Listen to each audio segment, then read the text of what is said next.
Well, let's first start talk about I guess I wanna learn more about so you're calling in right now from New Zealand. Yeah, that's right, bro. The Waikato in New Zealand, little country town there. So that's where I'm from, man. Is it okay, so Australia is generally known as, like, down under. Is New Zealand count as a down under or no?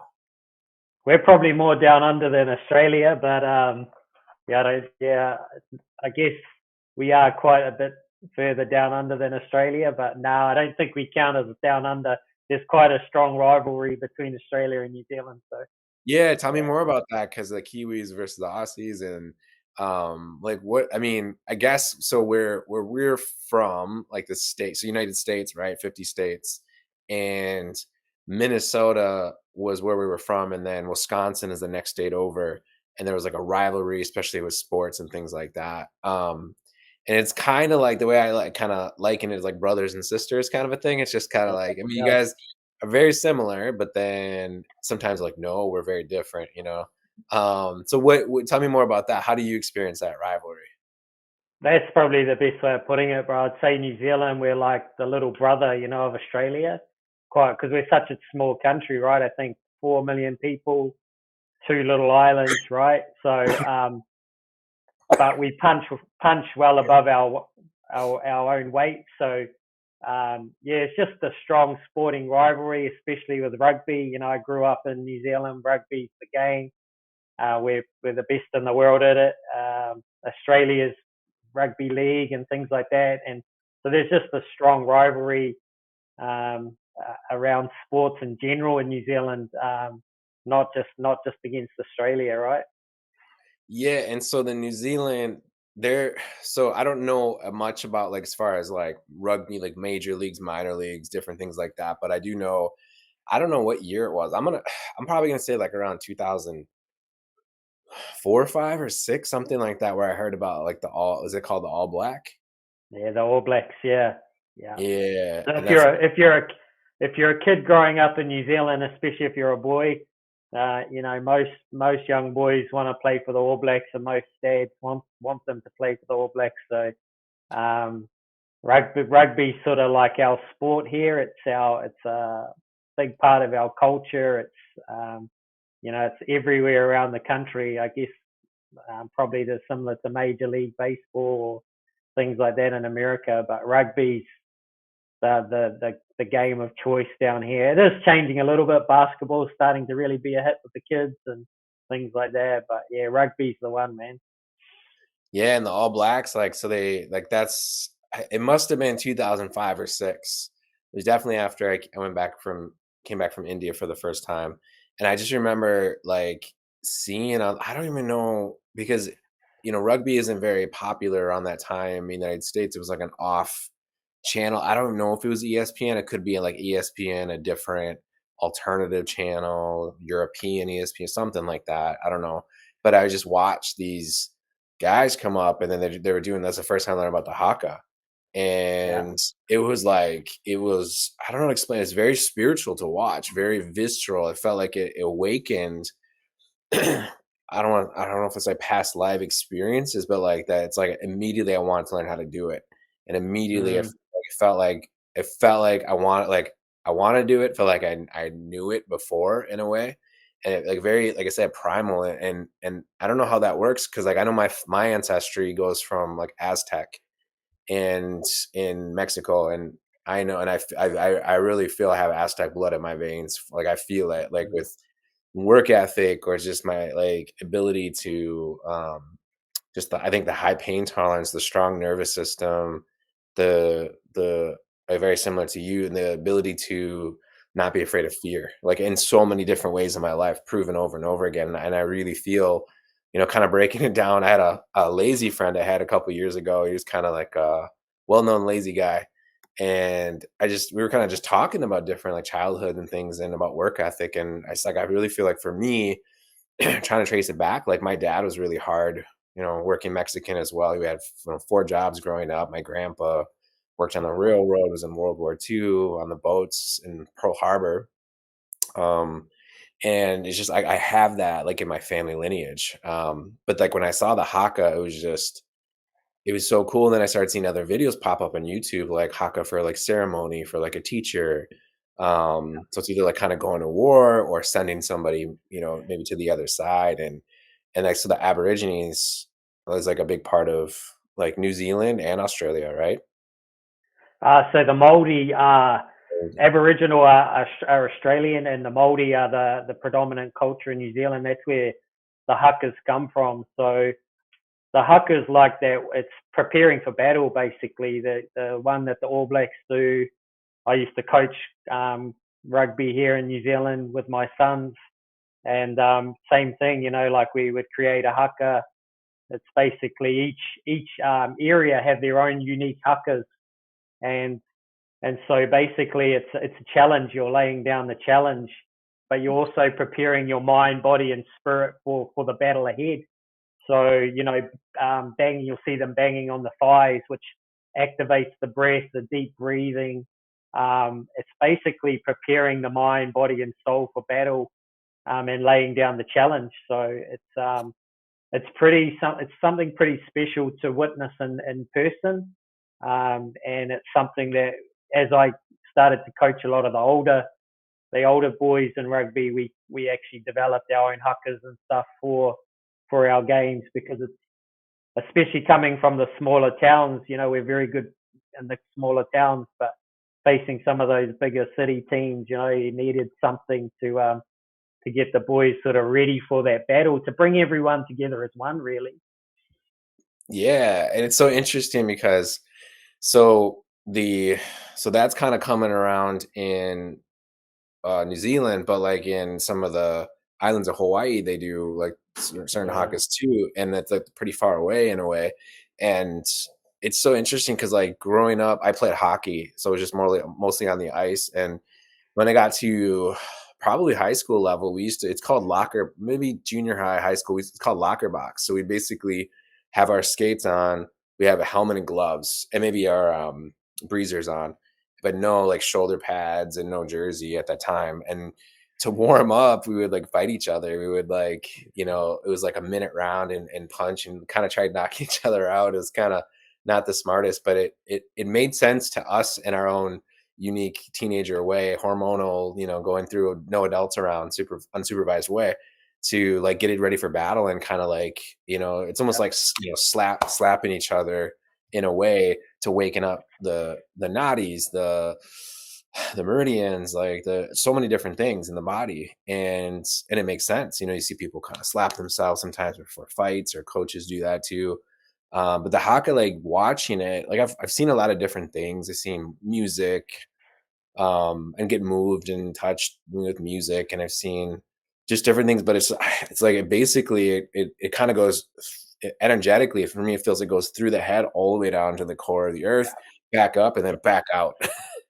yeah, yeah. That's probably the best way of putting it, Jeremiah. Is it's you're basically, you're drawing on all the elements, and the Māori culture. The Māori warriors were, I think, from my understanding, they're the only indigenous culture in the world to never actually be defeated by colonization.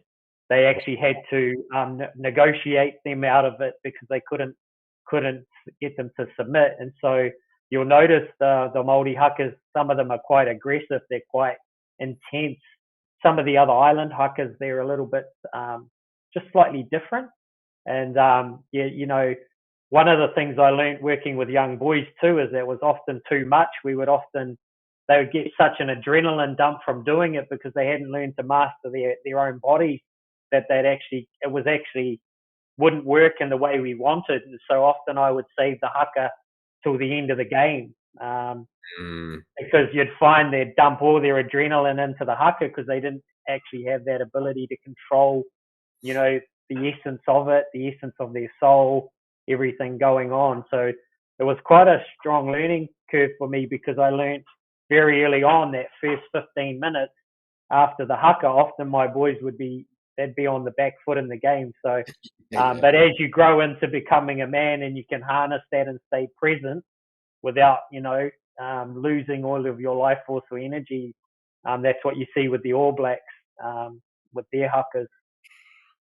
Yeah, masters, because they're not adrenaline dumping. They're not, what is it called? All bark, no bite. They're Mm, they're just saying it's very like very visceral, very like we're ready for war.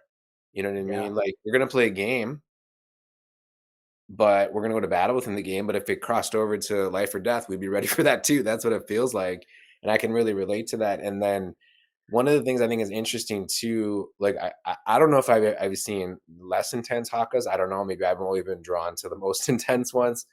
But like one of the things too, and I don't fully understand it, but it feels, I guess, feels right for lack of better words. But certain things when they bang and then like the tongue like like a long tongue and like letting it out. It reminds me when I went to it's from what I know, it's a little bit of there's something in the Brazilian culture.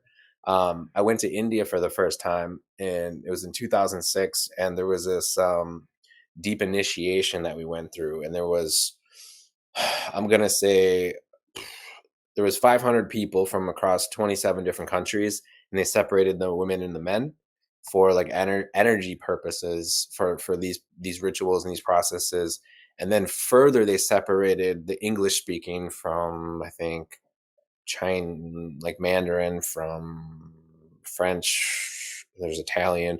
It's a different country, so it was only the English speaking. I'm gonna guess, let's say 75 or 100, let's say 150 men in this room, and then we went through this really deep, um, intense Kundalini activation, initiation, and there was this guy next to me. His name is Sajan, and he was from Brazil, and he was like a really like a chill guy. Like, and I was kind of training Brazilian Jiu Jitsu at the time, so any Brazilian that I met, it's like, "Oh, you do Jiu Jitsu?" He's like, "No." I was like, "But you're Brazilian. You should do Jiu Jitsu. I love Jiu Jitsu." Um, and so he didn't. He heard of it, but it's. I think he had gi pants though, which is really strange. How you not going to do jujitsu and have gi pants? But anyways, makes no sense. Bait and switch. But I was going through my initiation, and it was like where they just gently these monks, these dasas, they would gently put the hands on top of the head to do this special initiation, and then he was next to me, and he was like it was some sort of soul activation, but he started to go through kind of like it wasn't like a quite a haka because we were seated in like the lotus position, and like, again, I could touch his knee if I reached out. I was sitting and he was sitting, and I can't remember who was first. I think he might have been first because I was watching a little bit, but he was kind of going through this. I don't want to say trance. It was just like it was not scripted. It was mm, not manual. It was automatic, and I talked to him about it afterwards, but it was a lot of like like big tongue and primal. And it was kind of like a seated haka in a way. And I talked to him about it afterwards, and he said it was a part of his like part of the culture. And this is mm, before I even heard of the word haka. And so that was kind of it's just kind of cool to me. Like I said, they see it. Here's New Zealand, here's in Hawaii, and then other places. I know like Aztec had a different ritual. It wasn't quite haka, but it was more like a war dance and things like that they yeah. call. But it's just so interesting to see different cultures, how we all kind of connect to the same source, the same presence, and we can kind of channel that. But then again, each area is unique. Yeah, it's interesting you say that because as you research or go on this journey of life and you like you say, you get introduced to different cultures, you understand that the one common theme is that they all believe in the same source or connect to the same source, and they have very similar rituals, practices, beliefs, or if you really look at it quite closely, you'll see it's very similar across the board. And that's what I really love about the haka is that you're really activating that nervous system. You're activating the kundalini, the soul. You're connecting to source. With the breath, with the big pukanas, the tongues out, and the slapping on the body, and then also the peripheral vision of your brothers doing it too. Like Yeah, like it's the modern day. Sports, I guess, is the modern day version of war or battle, and gladiator. so, Yeah, gladiator, you're chasing something around trying to win, and it's physical, and it's definitely a physical game. And yeah, I love what you said there about that, brother, because like I've done quite a bit of research into the Native American teachings and stuff, and they're very similar. They cross over down to the Maori, and I was just talking to one of the Hawaiian brothers the other day who was sharing about their hakas. It's all the um, same thing, just in a different, slightly different culture or slightly different way of using it. Yeah, that's one of my favorite things to do. That's why one of my favorite things about this podcast is I got to talk to awesome people like yourself who from around the world, people from around the world, and we're all everybody who I have on the podcast, we're all here to do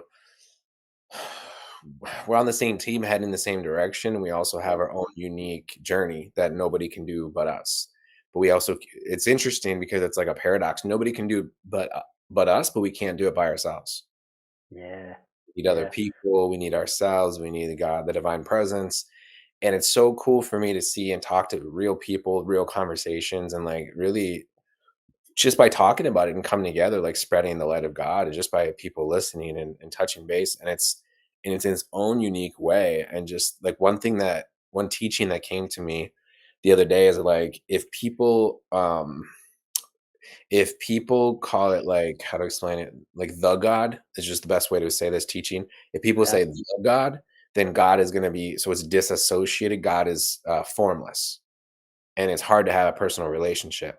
If people say my God, then it actually takes on a form and they can have a personal relationship with it. And that's like just one thing that I've learned. And I never met one person in like out of all the people that I've ever met. And I've been, meeting a lot of people across the world and talking to conversations like, hundreds of thousands of people and talking about God and the divine presence and what we're here to do. And I've never met one person who had a really strong connection and it wasn't personal.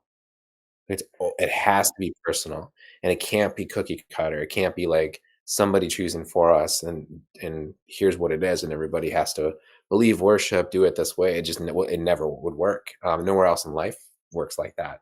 And again, it's just really cool to see and hear people's stories and how we're we're we're all living in different places for the most part. Well, nobody's living in the same house, so we're all living in different places. But we can like without meeting each other and without reading the same books necessarily. Maybe we do, maybe we don't. But we actually can have very similar experience. And I feel like there's just a huge awakening process too in the world with the species. Like it's getting crazier and crazier, and it's getting more and more awesome in different ways. yeah, yeah. That's probably one of the biggest things I've realized, brothers. There's no coincidences on this journey. Like, less than 2 months ago, we for some reason we connected through social media, through a mutual acquaintance. You shared something, I jumped on a session, a week later we're doing a podcast, and energies align, people, we come into the right, like you said, we're on this journey, we're connecting with God in our own way, but we're also meeting guides, also, people that we can connect with to, walk along this journey, because like you said, you can you can feel the awakenings here. I only really truly started to awaken about 2.5 years ago, and when you start to awaken, it's quite a scary journey because you're leaving behind the known, and as you're stepping out of the known, you're stepping out of a lot of those friend groups and connections that no longer serve you. And, not completely, but some of them have to go. And initially, especially as a man, I can't speak for women, but I know as a man, it can be quite scary in the beginning. So to meet other brothers along the path and other sisters that are walking the path, just to feel that, you're on the right path, to see that mirror of people at different stages in their journey that have walked, further along in their journey. That to me is what I love about this, and this is why I love sitting down to have conversations like this with you, Jeremiah.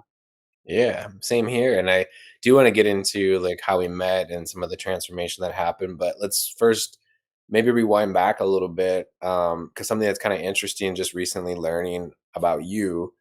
And because here's what I want to know. I want to know more about your background and how you got to how we met and then how that relates to like what you're here to do in the future and what you're doing now in your bigger mission in life. So, but something's kind of interesting that you shared with me about your name. Your first name is Stacy.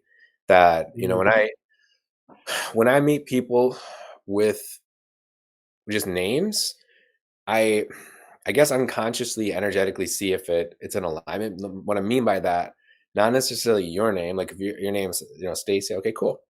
It felt like that was your birth name. I'm talking about people when they change their names or they do Mm, something feels disassociated for me. Something feels off when people like change their names. Like, and um, again, I guess my first experience with that is my background. I started off with a physical mentor, and then I went into an international coaching school for NLP, hypnotherapy, quantum physics. Um, Therapy to coaching is what it was called. Then I went to India to just that's because I was guided. I needed to pick up some tools, lessons, and teachings. And that's where I got started. I didn't grow up in a spiritual community necessarily of healers, crystals, whatever, just all that stuff. And so I got exposed to that the part of the spiritual journey. And then I started to meet people who rename themselves. mm, And at first I was open to it. I'm like, okay, like your name is Shiva Krishna. Okay, cool. Met this girl. I think her name is Shiva Krishna. So she called herself um in California. And I was really open, but there was definitely a part of me that's like, you're not mentally stable. Like, and I'm not saying every mm, change their names like that, but to me that I learned that that's a red flag. Somebody changes yeah, their name, okay, like how many personalities are we dealing with? Of course, we all have personalities, but are there personalities that aren't aware of each other? Are there what's the level of ego involved? Are there demons involved? That's how the protocol I go through. Um, but that's when people rename themselves. So with your name though, I was just like, just open. Like it's just okay, cool. And yeah. but there was some congruence, but then just some curiosity. And so, can you talk to us a little bit about, to the best of your ability, how you got your name and maybe a little bit what you shared with me? Yeah, for sure, brother. So it's interesting you say that because my entire life from a young boy, all I ever wanted to do was change my name. And the reason that was is that Stacy wasn't really a name that was given to, boys back in the day. It was girls. And that name, when anyone ever wanted to hurt or to attack or assault, that was such an easy attack. And I didn't really think much about it. I went through a few experiences that were pretty traumatic as a young boy around that name, but I didn't really think too much about it until sort of probably 2 years ago. And I didn't even go looking for it, but I went on this journey with a guide that took me on a rebirthing breath work that took me back to my mother's womb, and I seen that she didn't want a boy, she wanted a girl, and she rejected me as the boy um, coming into the womb. And so much so that even as I was born, she had the name that she'd chosen for this girl. She couldn't actually even think outside of it, and she named me Stacy. And it was the root. It was one of the root causes of a lot of pain and suffering. Even as an adult, if anyone wanted to have a dig or to have a go, they'd say, you've got a girl's name. And not knowing it now, but that inner child in me, once that happened, would be provoked and lose control almost. And looking back now, I realized that that name was part of my journey. Yeah. I wouldn't change it for anything now. And it's funny because people used to say to me, like my parents, or because there's a lot of great sports stars down in this country that are named Stacy as well, and around the world. And they'd try to point out the obvious to me, but it didn't matter to me. That equaled pain to me. So the last thing I wanted was that. And even in that, man, I learned since working with you the other day that in rejecting that, I was actually rejecting myself, Yeah. which is a little bit deeper since even that voice message I sent to you is that um, one of the things that came out in a session with another brother is that I'd unconditionally loved my mother throughout her life, even though she'd rejected me. But I couldn't give that same level of unconditional love to myself. And so learning to heal that wounded boy or that inner child, to let go of the ego and the beliefs around that, and to realize that, a part of that name is what's forged who I am, and what I'm here to do is something really powerful now. And Someone said something recently, quite out the gate, and it didn't even trigger, which was quite cool. But even since working with you, it's just really helped me to realize that that's not who I am. That's how the world identifies with me, but that's not how that's not my connection to God. That's not who I am. That's just a label, a name. But it's also been a great source of pain, which has been a great teacher. And I always thought, on the spiritual journey, I thought, oh man, I might change it, like you said, to dancing with wolves or something like that, or. But Yeah. I don't think I ever would, brother, because it's been one of the greatest catalysts for growth for me in my life. Yeah, I mean, this just comes I just wanna say it before you said Dancing with Wolves. I mean, we had, something, Two Rivers, Shining Waters, like, oh, we've heard all kinds of things. And again, I respect, the people and stuff like that. And if somebody wants me to call them something out of respect, sure. Um, that's a whole separate issue with the identity thing. I'm just talking about just like names but it's like I see a lot of spiritual people who have different names. Well, let's just call it this way. This would be even easier to sum it up. I found that there's different categories of people in the spiritual journey, and spiritual seekers are people who kind of have the most trouble, and they kind of don't necessarily want to do the ego work. And so they're going to Yeah, be stuck in the identity of I'm spiritual, craving for significance, I'm special, I'm somebody I would can't re- don't really fit into the norm. And so this is an avenue that I found significance, but it's like another kind of aspect of the ego to grab a hold of. And yeah, again, it's kind of like teenage. I mean, to me, in a life, spiritual seeker is kind of like teenage years. It's meant to start, go through puberty, and then you evolve out of it. And a lot of people they want to stay that the way the rest of their lives. And it's supposed to be like just a really short stage. But it's just kinda interesting because really if ultimately, I feel like it's about dissolving the ego, and that's just the worst possible news for the ego. The ego does not want don't talk about it, keep it to yourself, yeah, don't even say the word. yeah. It's interesting you say that because probably about 6 or 8 months ago, I did a session with one of the Māori healers here, and during the session, she said, "Oh, she's seen two wolves walking around the table, right?" And straight away, my ego's like, "Oh, there it is, two wolves. That's the name, man. Like, that's the one. You need to create something off that." And I just came home and sat with it, and I was like, "That's not true. Like that's not true. The name doesn't give me my connection to God. Like, Yeah, like my name doesn't give me my connection to God. My soul connects to God. And so, but it was quite an interesting journey to think your entire life for 40 plus years, all you ever wished is that you'd been named a traditional boy's name. But in saying that now, man, it's like it's such a gift because it opens up so many doors for me. But I'm no longer attached to it in that way, good or bad. It's just my yeah. name that people identify with me with, and there's so much freedom.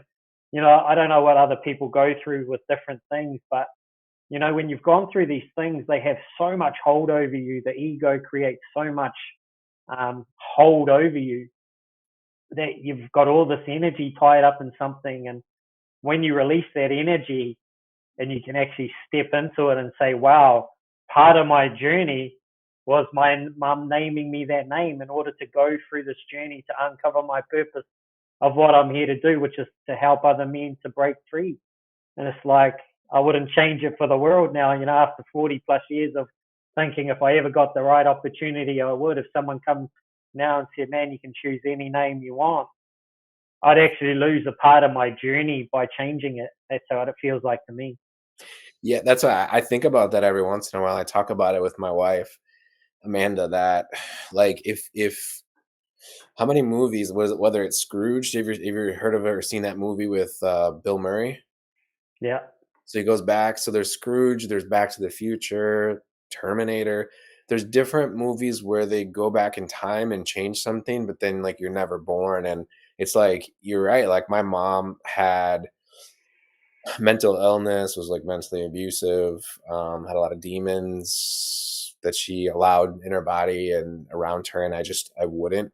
But it caused, a lot of hurt, a lot of trauma. I mean, even not to even to this day, but to this day, it shaped who I am. Like for example, like just having a conversation with Amanda yesterday. It just I'm so you can probably ask her probably at least 4 times a week. I thank her for being nice to me Yeah, because I get it. out of all the people in my life, my mom, hurt me the most. And when I Yeah, was vulnerable, and it's like it's kind of messed up for me because I was especially around 13, 14, 15, and I that's when I needed my mom the most, and she was there for me the least. And not only that, she tried to like take me out, take me down. And it's kind of like, in a way, the metaphor, it's almost like a spider, an animal, something giving birth to a child and then starting to turn, and it's gonna eat the child, or the child needs to kill the mom or go away from the mom. And so yeah, I went away, and the point is, it's like, so I have that war between you and I talked about that, having that warrior part that's developed, that if I need to use lethal force, if I need to life or death, if I need to stand up, be a man, confront whatever, yep, I got that. But also there's the inner child that, sometimes I'm a big baby. Sometimes I just need to get held or loved or yeah. tell them to do a good job. And they're both there. And one's going to be more, lack of better words, dominant than other times. But sharing, share like at least 4 times a week, I'm like, thank you for being nice.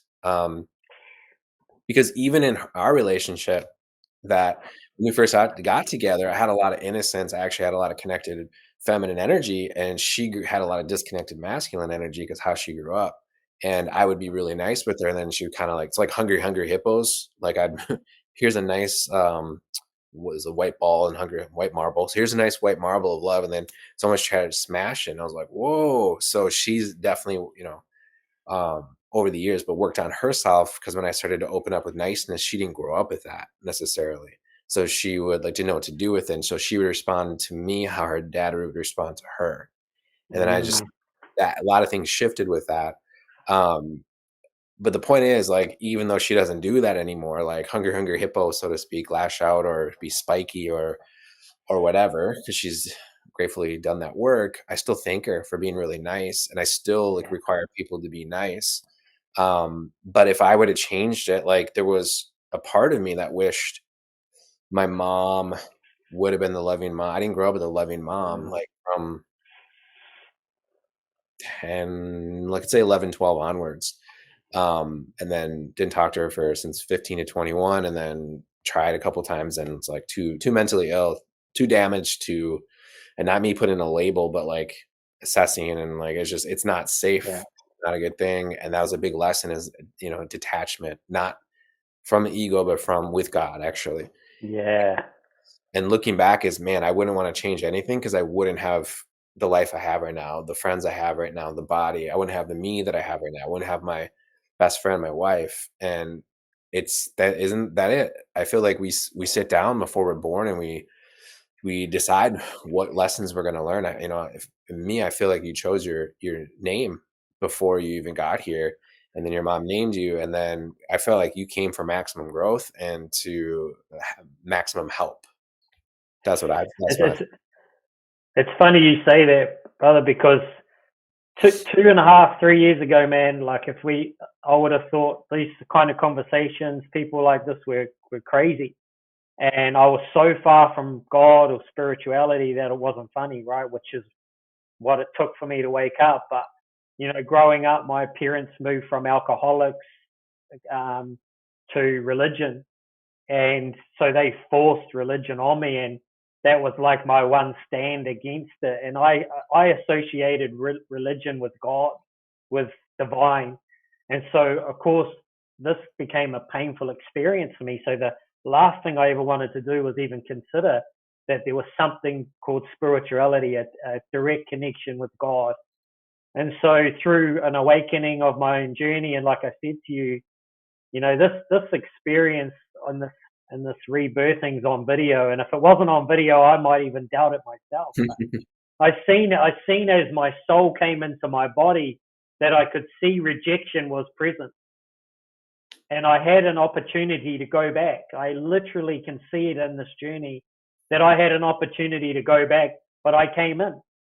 And then I've been upset since a young boy that I've been rejected when, as a soul, I chose it. And I guess this was one of the, even since working with you, was the catalyst to realize that you chose rejection, one of the harshest, or at one of the harshest places you could ever meet, which is even just coming into the womb of your mother, right? And then experiencing that throughout your life. And I guess even since working with you, brother, is starting to love that I chose that, to love that I chose to come here for maximum growth, to go through something that could either break you as a man, and you just go in. But I think that was one of the aha moments for you, is that when I was working with you the other day, is that, wow, man, like everything you've chosen has gone against the grain of everything you've ever known. And because you're not where the ego thinks you should be, you don't love yourself. But you've actually had the courage to face this generational stuff that I can see going through my family in a completely different way. And now I'm learning to love again the stranger that was once myself. This is something that's really come through, is that's the real you. You chose this path. And the more you can start to learn to love that stranger that you've pushed away, because choosing that path equals some pain, it equals some hard times, it equals some suffering. The more I can do that, the more I'm starting to really open up to abundance, to receiving, and to actually being able to receive love. That's something that I always say to my wife all the time too, man. All I want is for you to love me, and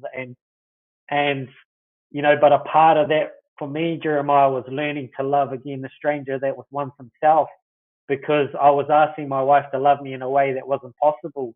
And the more I do that, I still, like you, the other day I said to her, I gave her this big hug, and had tears, because she was loving me the way I wanted from my mum.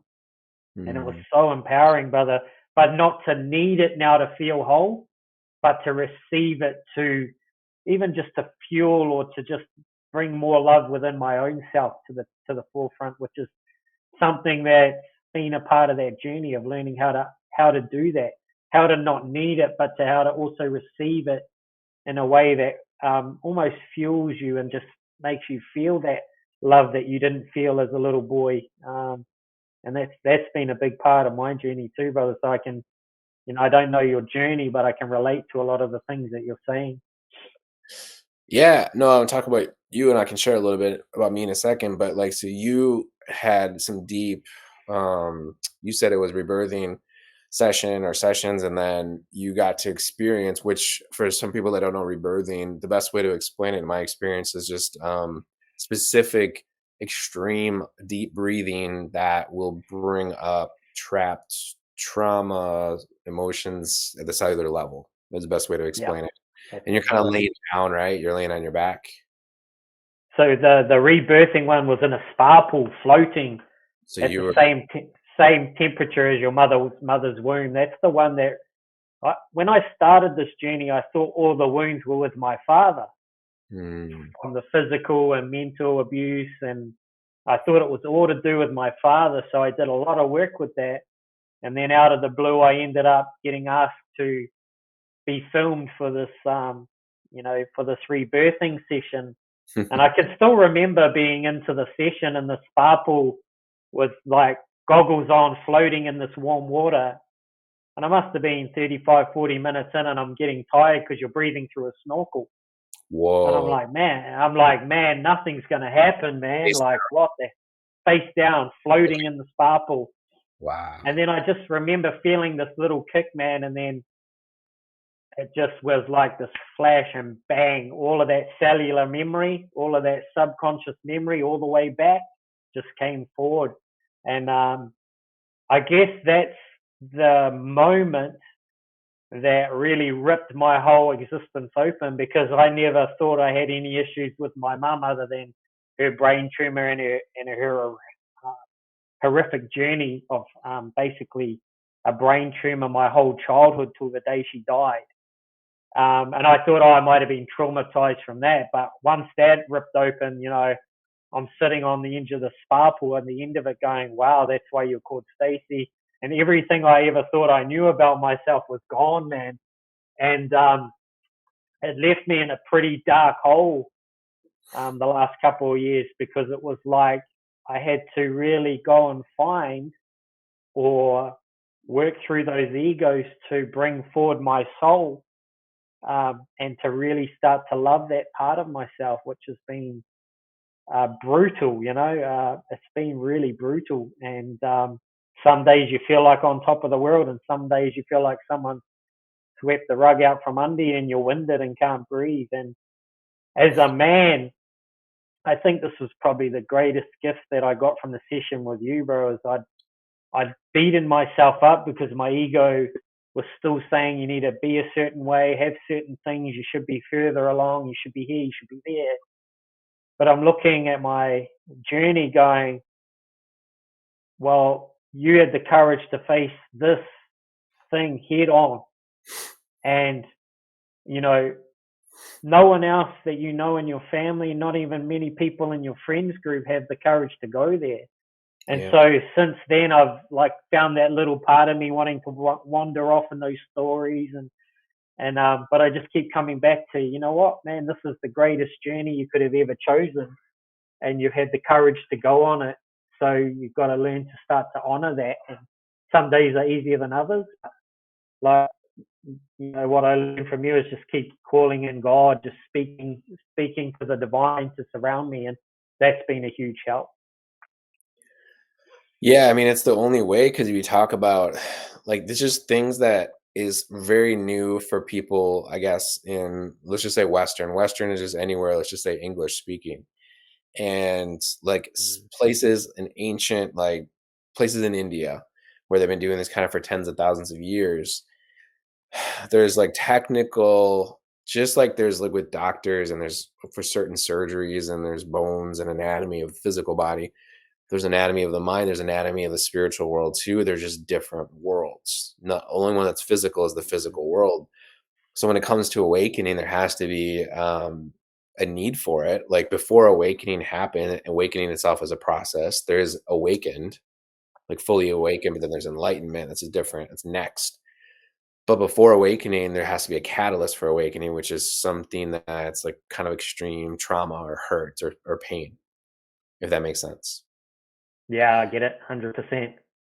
And then but it's like an opportunity because, like I said, you had an opportunity to you went in the womb and you like it's when you're non-physical and you're looking down, so let's say on earth and in life, we're not feeling what it is when we're experiencing it. So then you go into the womb or in the embryo, and that's why pregnancies don't work, and that's what miscarriages are, is the being checks out. It's like, nope, we still have Yeah, choices. We still have to choose from there, and then we have to choose actually leaving the womb, and then we have to choose keep going. You know what I mean? So in a way, like let's say making it to 40 is kind of a miracle because how many adversities do somebody have to go through even to get to 40 years old? And then 50 and 60 and things like that. But yeah, with the awakening process, there's way more ways to bail out too. There's a physical bailout, but then there's a psychological bailout, a spiritual bailout, and that's the one that counts the most. That causes the most negative impact when people quit on themselves. When they, I think it was like Joseph Campbell, but it's basically the cave that you fear to enter holds the treasures that you truly seek.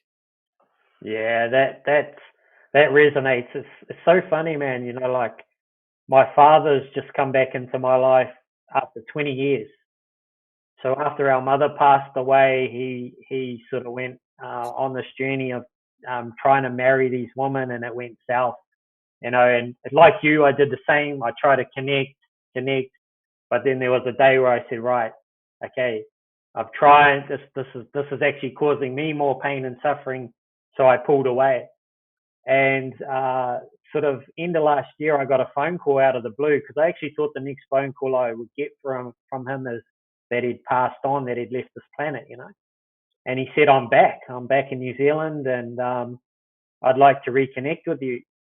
And, there was a lot of hesitation, but, that little boy inside of you is like, oh man, oh man. Mhm. And so we reconnected and we had Christmas together for the first time in 20 years. And on Wow. that day, something shifted though, brother. Something shifted. I didn't know it at the time, but 2 weeks later, he'd have a stroke. And now I'm looking after him as his main support person. And it's been an interesting journey, bro, because he's repeating all of the past over and over and over again. And it's like God brought this mirror in for me to learn this lesson.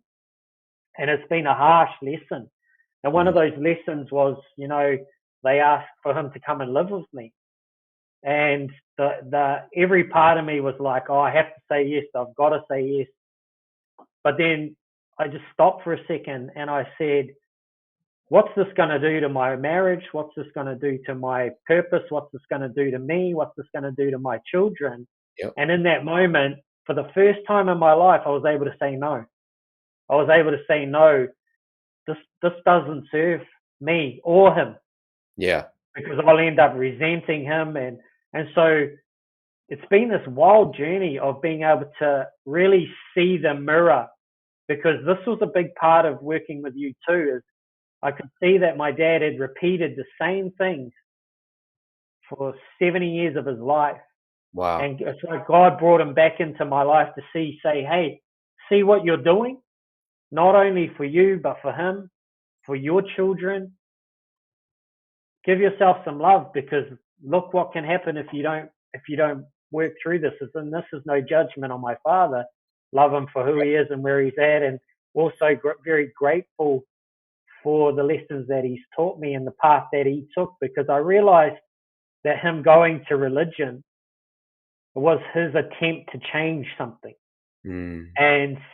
And I couldn't see that until just probably a few months ago, bro, that I realized he'd moved from alcohol and abuse and substance and to religion in an attempt to find a different path, but just found, come up short, and wasn't able to actually break through it. And so it's just quite interesting as you can start to see the wounds with both parents and how they play out and how they come back into your life and what it brings up for you in order to, keep awakening and moving through those processes and those fears that are lurking underneath.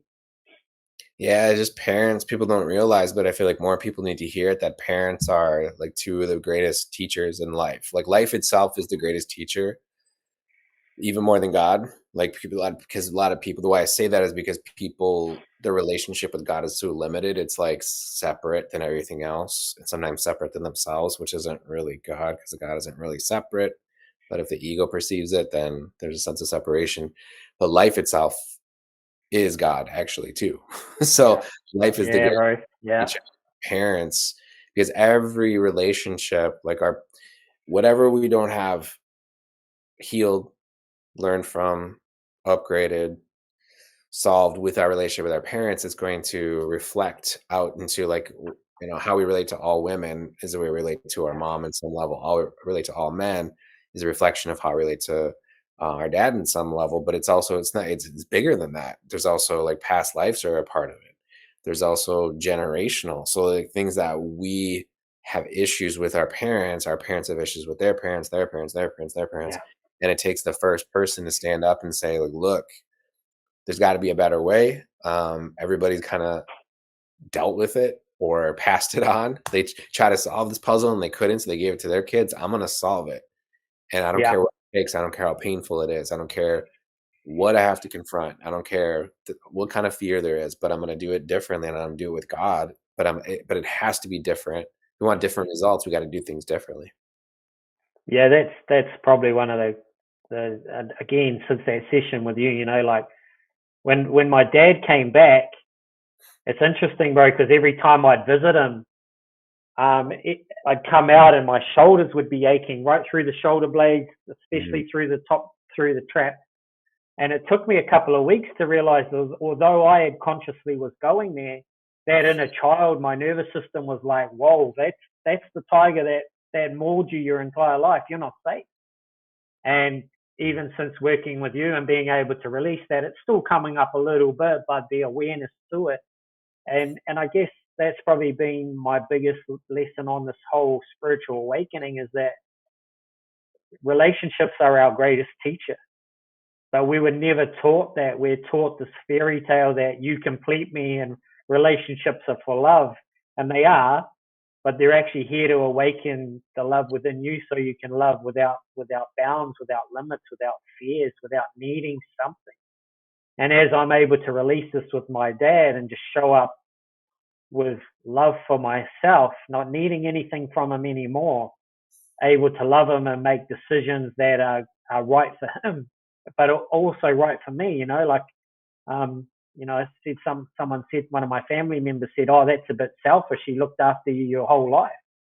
And I said, well, that's not true. And I said, I love him, but I love me more. And for the first time in my life, I'm going to honor that and know what's right for me, because if it's right for me, it will be right for him. And once I did that, the doors that opened that were better for him have just shown their way. And it's really just that understanding that when we're finding or awakening, not finding because it's always there, but awakening that love for ourselves, we'll always do right by ourselves, which will mean it's always right by the person that we're working or dealing with. And that's what when we did that session, and I said to you that rejection, which was what I experienced, was the greatest fear, and you said rejection is just the fear of not being loved. That penny drop, bro, was like life changing because no one had ever put it in that way. I didn't even actually. I said to my wife yesterday, I didn't actually even know what rejection was, other than someone. But what was the actual experience? Was Yeah. a fear of not being loved. And I broke it down on my whiteboard after that session a few days later.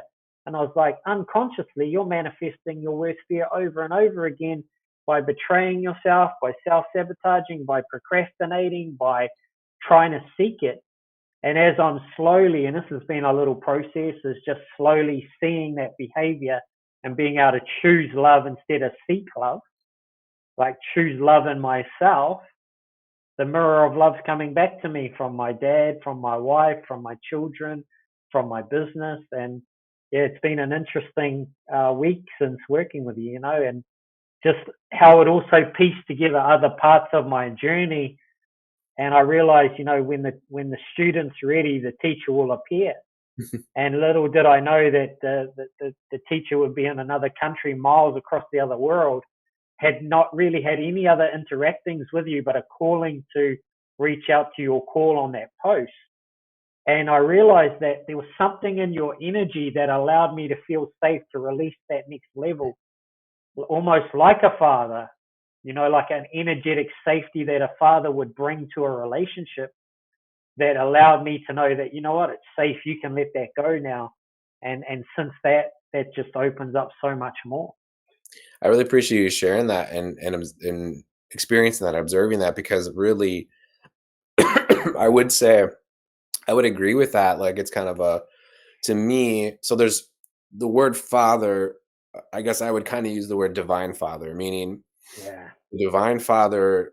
I would say is the ultimate protector, ultimate Yeah. educator, ultimate communicator, ultimate lover, ultimate all kinds of things.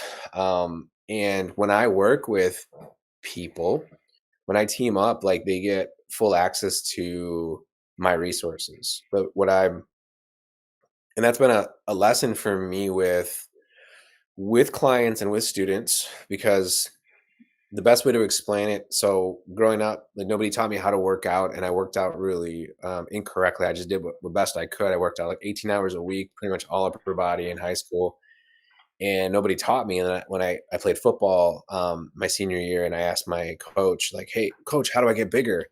And then he said, you got to work like a horse and eat like a horse, which means he has no idea. Like, what does that mean? You want me to eat hay? You want me to eat barley, grass? Like, what do you Yeah. that makes no sense. And pull carts, like it didn't make any sense. That's literally what he said. He didn't know. And so I got burnt out and I stopped working out, and then met a mentor who said, you're not going to work 18 hours a week. You're going to work 3 hours a week. And you're going to do Monday, Wednesday, Friday. And I'm going to give you the program. You're going to do protein supplement. Here's what you're going to eat. And I did that, and I gained 50 pounds in 6 months. And I was just working out like a fraction of the time, just eating better and working out better. Um, and so he actually taught me how to squat. I didn't know how to squat, and squat is one of the most technical exercises there is. And when I first started doing it, I was terrible at it. And then he showed me like, no, here's how you do it. And I was like, this is gonna be. It was my weakest exercise out of all the exercises. I'm like, this one is gonna be my best. And that's the mentality that I've always had. If I find a Mm, weakness, I make it my strength. Like just watch. I'm gonna make it the strongest. Well, then I started to do that for students, and I didn't when students get around me, this is years ago, I have a lot more dialed in students now, but before I was more open to just helping people. And students, like when they were around me, maybe they were inspired, maybe they were motivated. They said, like, yeah, let's do this, let's team up. But they really didn't want to. There's a certain amount of work that I can't do. There's a certain amount of work that my clients can't do without me, and we can't do it together. But there's a certain amount yeah. do I can't do for them. So it's a team sport. Healing's a team sport, and so I carried that over to um, teaching, I guess, and then I also coaching. But now, what's made one of the things that makes me most successful, because I have a lot of time to reflect on it, is when I work with people and I team up. Like I have their back, and I use my own value system. Like in my life, I'm willing to die before I fail. Mm, Not afraid of mm, fear. A lot of the things that people struggle with, I've solved. Not only have I done mm, that many times over, I actually have helped thousands of people do the same thing. This is what I do, eat, sleep, breathe, live, my life's purpose. So when I work with people, but it's also multidimensional. I'm talking about like physically. Like if you and I were in a coaching session, somebody got crazy, I would take care of it physically. That I don't care yeah, what yeah. the situation is. Psychologically, same thing. Spiritually, same thing. So I really do like different multiple worlds, physical, psychological, spiritual world. They're different worlds.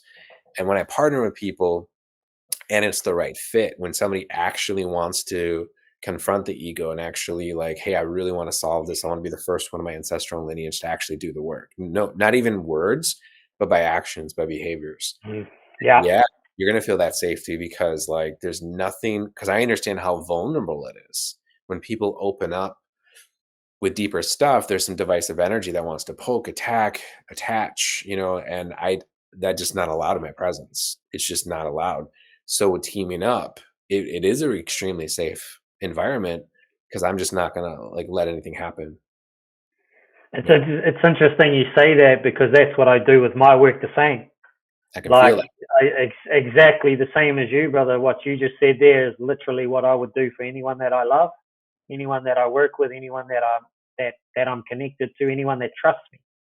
And I guess what even just speaking to you now is that God, the journey was bringing me to that point that people were mirroring to me that you have to have the same level of vulnerability that you are asking of others, that Yeah, you are asking the same level of trust, because even just pieces coming together as we're talking is that the same level of trust to actually bring forward what's going on for me and have a conversation and allow someone to hold the space for me and complete truth to be able to be mirrored back what it is that I need to see, which it's often not what it's not going to be pretty. It's going to hurt. There's going to be some darkness.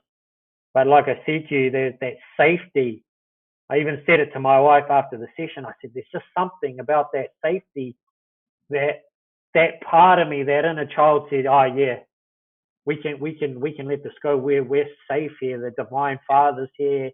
Jeremiah's here, like as the divine father or connected to source, and the complete trust in order to let that go and to peel back that layer, which was a huge layer, like a huge layer, like I said to you, that really changed and transformed things for me.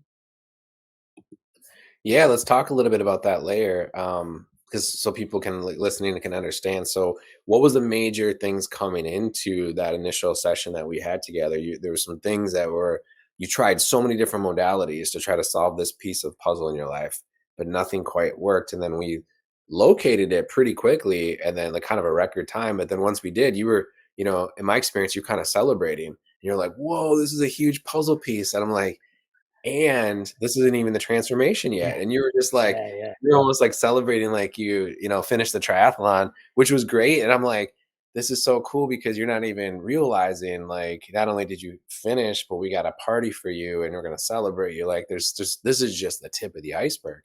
And because the yeah. transformation is amazing, but I understand from the location. But if you can just kind of share a little bit from your experience, like how that went. Yeah, so the things that I really reached out, bro, was self-image.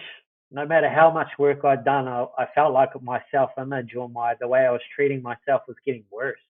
Mm, That was showing up through some weight issues, some financial issues, and then I think I added in the fourth one, which was rejection, and that came up a little bit into the session. I don't think I put that out there straight away, but as soon as you said rejection, and you said, "Oh, that," I think you said it pretty chill too. You didn't even make a big deal out of it. You just like, "Oh, yeah, that's a fear of not being loved," and it was like something just like boom hit me. it was a question that's And like, is it really rejection or is it the fear of not being loved? And then that's it. Yeah, and that just because I'd never been able to see it in that way before or even understand it. And then I'm like, the only thing you ever ask of your wife is for her to love you. I'm like, far out there. Like, it just went bang, bang, bang. And like it was like this piece of the puzzle that had been sitting on the board of this journey. And no matter which way I turned it, I couldn't get it to fit in. No matter what teacher I'd been to, coach I'd been to, they'd share something, but I knew the piece of the puzzle hadn't gone in. And it was like the puzzle went in, but you said to me, "Oh, that's cool, but there's something more to come from this," right? And so looking back, I could see the puzzle had sort of gone over, but it hadn't actually slotted into place to complete the picture. yeah, And so we started to work through it, and we got to a moment where I realized that my ego had me chasing this version of myself that I needed to be to love myself, to have a good self image. I needed to do this, have this, create this.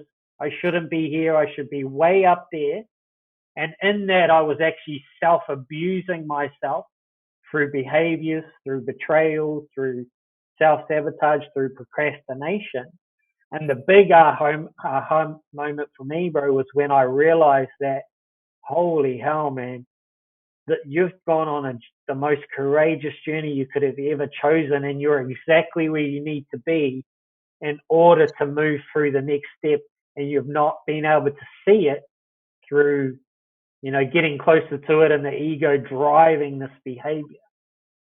And as soon as I seen it, bro, that love that I'd been seeking, that love I'd been afraid I wasn't going to get, just flooded my body, just yeah, flooded every inch of my body. And I got goosebumps and the tears just started rolling. But they weren't tears of sadness. For maybe one of the first times on my journey, there's been a couple, but they were tears of joy, tears of gratitude, tears of, and I could feel that little boy that I was really abusing through unconsciously through not being present. That was actually what was making him kick up and make life worse. Was just like this, just complete joy, and it felt like someone slotted the piece of the puzzle in, and the wholeness. I felt wholeness for the first time, maybe in maybe ever, bro. Since my soul chose to come here. exactly. And that's what I love what you're sharing. I love that people are going to be watching this and learning it. And because people like you're a prime example of how we come into earth before earth, non-physical, we're whole. And then as soon as there's this particular moment where the sperm enters the egg and the embryo lights up. That's when the soul comes in. Yeah, And but sometimes people feel great, depends on how much work the parents have done, depends on how, because it's not just the mom, it's the dad too, because the child takes on whatever thoughts both parents are going through and sometimes the people around. but some people can have it pretty good, and then starting with the spiritual amnesia, and then the ego comes around too, the terrible twos, and then the spiritual amnesia is the best way to explain it. We kind of forget who we are, where we came from, what we're here to do. But sometimes we can come in and it's kind of like, if you think of like landing, like as soon as you land and then you're hit and you're going in a different Yeah. direction. That's what happened with you, and that's what happened with several people that I've worked with. And that's those kinds of people have some of the biggest issues in life, but also there's no excuse. It's not a bad thing. It shouldn't feel pity or bad. It's just like these people chose a gymongous lesson to learn. And if anything, they need support, not, judgment. And there's no even shame or pity or sadness. It's just like, whoa, you picked a big one. Let's team up. And then, but there's a part of you that had that disconnection. You lost that disconnection at conception. And then some people lose it in the womb. Some people lose it at 3, 4, 15. Um, but yeah, this is the first time I concur. This is the first time in your life that you've reconnected to this part, because what people don't realize is the younger and the deeper equals younger. The younger, the deeper trauma is, or disconnection, it's harder to find. You need somebody who can actually knows what to do, which is what I do every day in and day out. And that's why you technically, the people you've worked with didn't have the ability to help you with this because they haven't solved that part of the puzzle themselves. Yeah, yeah, yeah, yeah. Coach, a It's just, teacher, a parent, real quick, a coach, a teacher, a parent can only help somebody to the level of depth, healing, and transformation they've gone within themselves. yeah, that's interesting because I've just reflected on it over the last week and a half, and I realized from about 6 years old, man, I knew something wasn't right, something was different. I pulled away from the world. I remember it vividly, man. I remember it vividly. And like I say, if it wasn't for that rebirthing, I would have never known. But it was always there for me to see. I just didn't want to see it, right? Because who wants to see that as a young boy or even as a man? And so, there was another experience where a guy was able to see that classroom experience I shared with you, where the girls stood up, come up to the front of the class. Where my mum had brought me into this new school, and, And and this, how old are you again? Just for people I listening. was about 6 years old, and we moved to a new farm, and so I had to go to a new school. And so mum took me into the school. The teacher stood me up in front of the school, introduced Stacy, and I always remember this girl sliding her chair up, coming up, doing a curtsy, and saying her name was Stacy too, and the whole class laughing. And then there was a bunch of events that happened one after the other within days and weeks, and I always remember like feeling so isolated and alone in life at that school, but not only at that school, at home. And one of the guys I worked with recently, he said, "What if they were laughing at her and not you?" And that was another penny drop, right? But to realize that rejection, was it rejection or a fear of not being loved? Even back in that classroom, bro, I can say undoubtedly it was my worst fear coming true, which was a fear of not being loved for who I was. And in Mhm. that, I blamed my name, right? I said, oh, it's because I'm Stacy, not knowing that there was this far deeper wound where I landed and basically got crashed straight off the bat, thinking I'd always been dealt a bad hand, and no matter, wasn't for lack of trying, because as a man and as a human being, man, I've really gone after life and, ventures and different things, but unable to make it happen. So, like I say to you, that level that you were able to put together is testament to the work that you've done and where you've got to in life, because, I didn't think it would get much better after the first part, but the second part was like, okay, boom. And it's taken me a week to really integrate it, and the ego's throwing up some tantrums around it as it does. But Yeah. Yeah. it's just been even just sitting with that a little bit and just going, yeah, that's okay. Because this morning I just woke up and I actually said to my wife yesterday, I said, I'm not going to look at that anymore. I'm not going to interact with that anymore. I choose differently. There's that, my wife put that saying on the board yesterday, I have a choice. and I have a choice now. And this morning I Mm, woke up, bro, and I was so happy to wake up at 5 a.m. and do a workout and to get up early and to know that now I get to start to consciously build my life and grow, not so much in healing, but in spiritual growth into the man that I know I truly am and into that next level of myself.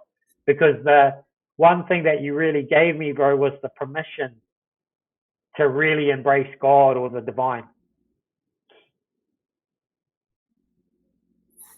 yeah, That's probably the because greatest. it was That's sorry. no, no, go ahead. So that was probably, I didn't realize it till probably the last few days, but I still had a resentment to God from my father and my mother through Yep. religion. I still had although I'm like speaking about God and leaning into it, there was actually still a resentment towards God, or God as I had perceived God, which was religion. It wasn't actually God, it was religion. And a part of Yep. working with you and even just speaking about it now is being able to realize that that wasn't true. Once again, that was a construct of the ego that I latched onto. And, this morning as I sat down there, I've had some moments with the divine where I felt the direct connection. When you connect, especially when you haven't been able to do it. And this morning I just sat down there in pure peace, like me and God are good.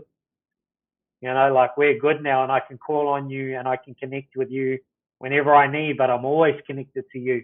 And I'm going to give the burdens over to you and trust you, and just show up in my power, show up in my purpose to help others, to be able to do the same.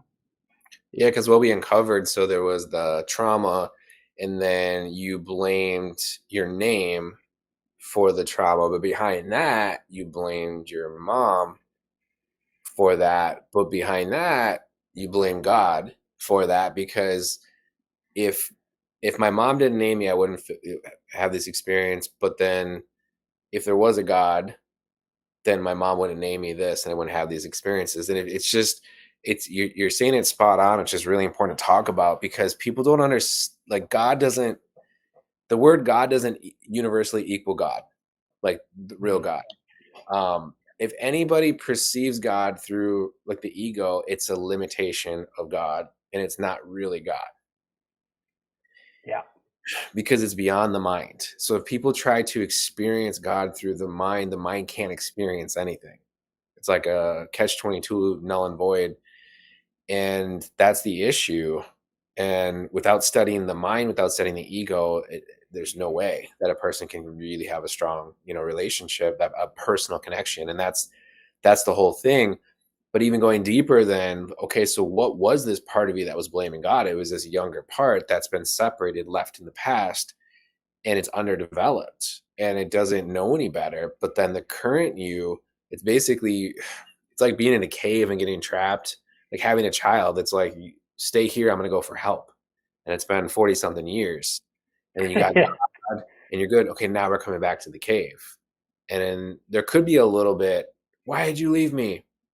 But it can be practical because I wanted to get help. Why did you abandon me? Because I did the best with what I knew how. Blah blah blah blah. I'm so angry and so hurt. Cool story. God, I need you to give to this younger you what you gave to me. I need you to just give him what he needs. And there could be resistance. I need you to surround and go inside the resistance, God. Okay. I don't feel worthy. I need you to surround, like the adult says to God, I need you to surround and go inside the worthiness. And whatever objection, whatever part of the part, that's what's interesting. It's a part of the part needs next. Then you ask God to give it to it. After a while, it gets all its needs met. Then it surrenders. Then there's reintegration. So the three Yeah. turn into one, Yeah. which Yeah. That's is that's that's so powerful, brother. Because even just us having this conversation, pennies are dropping, right?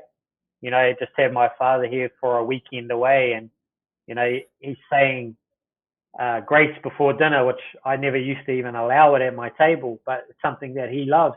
But what I noticed is when he's actually in that grace, he's the closest he has ever been to God. But the minute he's reading the Bible and quoting quotes, he's quoting externally. And now I understand why my dad came back too, was for me to heal my relationship, not with him, but with God.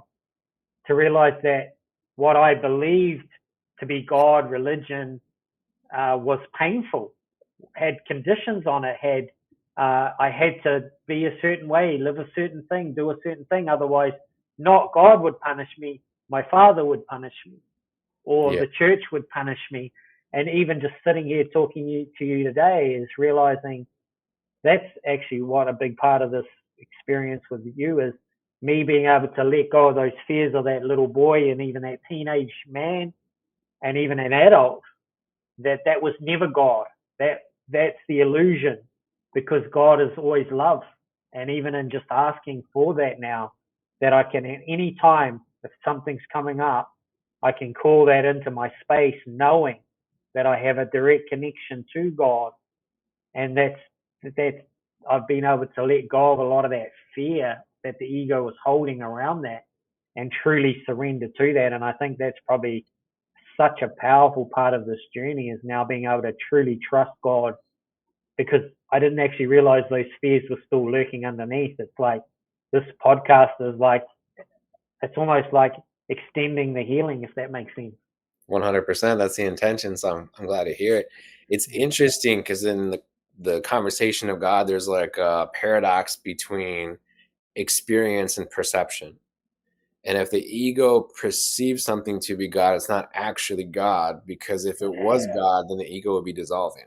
Because the ego and the God, the divine presence, cannot exist in the same space and the same time. If the divine presence is right here, right now with the ego, so to speak, the ego is going to start to dissolve.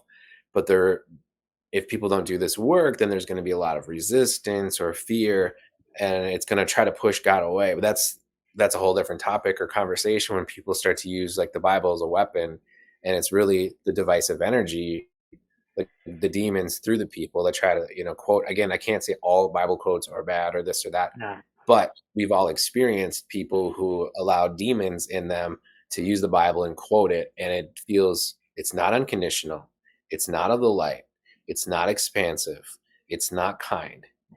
It could be nasty, it could be sharp, it could be contractive, it could be dark, and where there's no God in that. God it's doesn't use it's it interesting. as a It's weapon. interesting you say that, bro, because it just dropped in for me now. Watch ego edged God out. You know, like and it's no judgment on my father, but just realizations for myself that although he's reading the Bible, he goes to church, he's praying, he's doing all these things, that's actually been driven by his ego, and he's edged God out. He thinks he's close, but he's far, and that's been mirrored for me to see in my own journey. That my resentment of him forcing that on me, I was still edging God out. I was like, yeah, I'll trust you sometimes, but I want to run the ship. I want to know where I'm going. I want to be in control. And like you've shared, and like I understand, that doesn't work on this part of the journey. You don't get to go back to the old ways of being, where you try to force and control the universe and situations and circumstances from force, ego, edging God out. And even in that, just being able to surrender to another level, to, like you say, like to truly be able to call on God. Because I've had experiences on this journey where, when it comes in, it's so divine. It was like the session with you. It's so divine. It's so true. It's so, it's powerful love, that when you start to feel it and connect with it, all fears, doubts, and insecurities of the ego start to fall away. And you can either, like a little bit what I was doing, is still dropping back into that ego and staying there a bit, or what I learned from you is just now, and some days I get it quicker than others, I'll give that to God. I'm going to give that to the God, the Christ within me. I'm going to give that to God for the answer, for it to dissolve. And when I do that, it goes so quickly, bro, without force, without pain, without suffering. But while we're resisting God, that's where the pain and the suffering's coming in, right? Yeah, I mean, like human suffering is optional, 100%, 100%. It's optional. Pain is inevitable. Pain is, again, the body's check engine light. Pain is a teacher. Pain is a lesson to pay attention. That's what pain is. So pain is always going to Yeah. be there as long as we need to pay attention. But pain is meant to be temporary. It's meant to be acute. It's Mm-hmm. not meant to be chronic. If pain is chronic, it's now crossed over into suffering, and suffering is optional. But there's a direct relationship. I talk about like kind of carpentry and tape measure. There's like physically we can measure things in feet, meters, kilometers, miles. We can measure inches, centimeters. We can measure physically. I mean, everybody can agree with that. And there's units of measurement. But there's a direct relationship. I wish everybody had a spiritual tape measure and they were aware of it at all times. And this is even a good lesson to do and to practice. This is a good technique. Something that God gave me to share to other people is that, you know, anytime there's fear, loneliness, hurt, pain, you can say guilt, shame, you can say all those negative emotions, things that people resist, and sadness, especially when it comes to death. Then if you take out the spiritual tape measure, guarantee God's really far away. And actually, I even guarantee the farther away God is from this part, from this moment, from this experience, the farther away, the worse it's going to feel. Yeah. If people all knew that, like, you feel so terrible because God is so far away. And you can actually be a scientist about it and just measure it. So it's like, isn't that interesting? Ask Awareness is the first thing, but if you were I always ask people when they're feeling in this, and I said, "Well, how close or how far?" I already know the answer, but how close or how far away is God for you right now? And they're like, most people authentically say far away. And then I could say, Mm. well, what happens if you know, let's just say out of 100%, if you basically folded that in half and God came 50% closer, how would that feel? Whoa, miraculously, mysteriously, coincidentally, it feels 50% better. What about 25%? So it's half of that. Oh, wow, it feels better. How about surrounding you? Okay, great. Every once in a while, I don't know, let's say 10 to 15% of the time I get people and their ego answers like, well, God's everywhere. Like they're suffering. I'm connecting permanent, like I'm connecting and I'm not suffering, but they're suffering. And then I'll ask, like, they're literally suffering, but then another personality comes up and the ego answers, oh, it's everywhere. God's everywhere. So if God's everywhere, then why isn't it inside your pain? Mm. God's everywhere. That's Why is there suffering? And that's what's that's called, powerful. yeah, in That's psychological powerful, brother. yeah, it's called Yeah. generalization. A lot of people generalize that God is everywhere. Okay, then if that is true, then it would be everywhere within you, and you would Mm. never be without God. You would never be disconnected from God. But that's where the ego comes in, and that's where it's like the tunnel vision, it's the periscope, and it's like one out of infinity. But that's like where it goes to level of consciousness and level of awareness. Yeah, and I guess that's such a powerful share even for me just to take that wisdom, because even since that session, there's been moments where I felt like that far away from God again. But that's when that I'm sort of focusing on those stories of the ego, right? And then getting caught up in those stories, and the more I get caught up in that stories, it's like I've walked and I've been with God and I've turned and walked away. And so as I'm walking away, it's getting darker. It's getting, you're going back into the cave that you came from that you're not meant to go back into. And so that's such a powerful analogy for people to hear that, like when we can truly, I think this is when we can truly understand what we have when we're speaking about God and calling Him close to us. When you truly understand the power of that, that's when you become liberated from the ego because like you say, once you can catch it and call God in, there's no misalignment when God's around. Even in the storm, you'll be showing the way, you'll be showing the path, and the suffering will subside.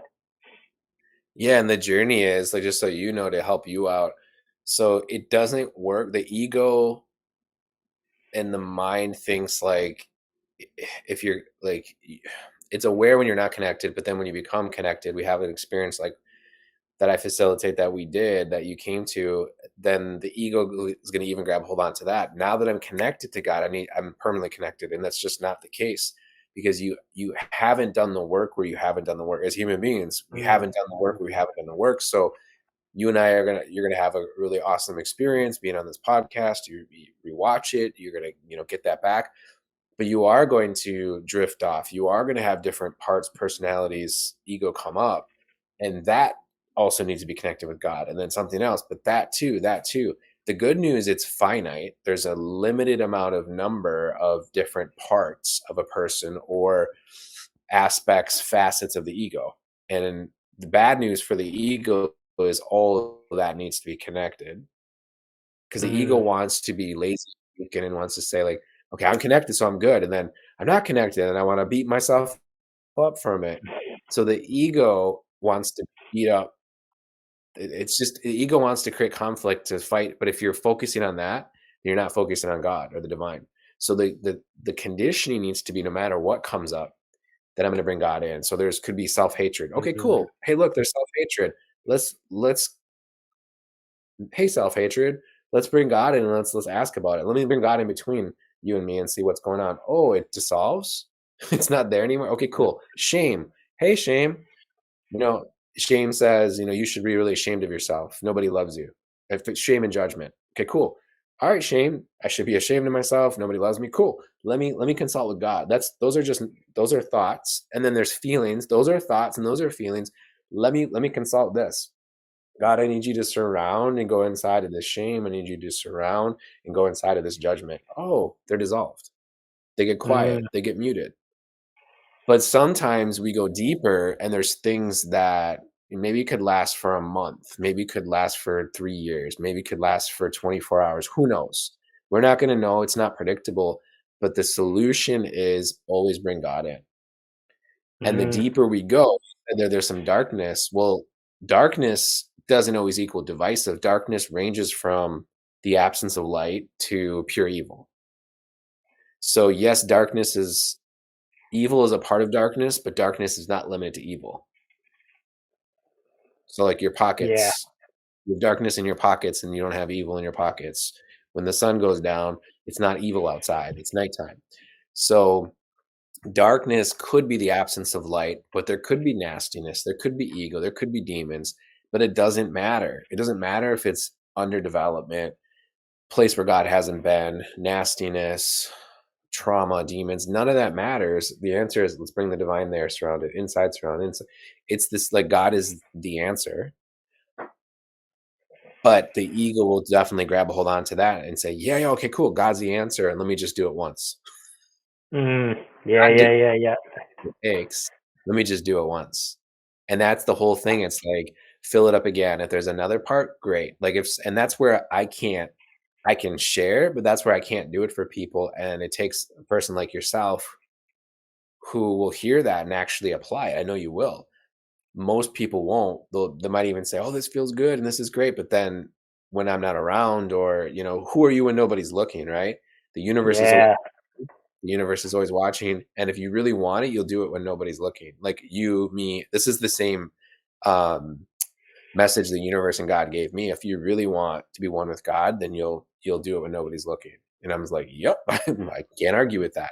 But it's like kind of like filling up again, filling up again. It's like taking a humble pie, whatever, eat a piece of humble pie and then nothing comes up, do it again, eat it again, or it's just connected. Ask for God again, ask for God again. And that needs to be conditioned.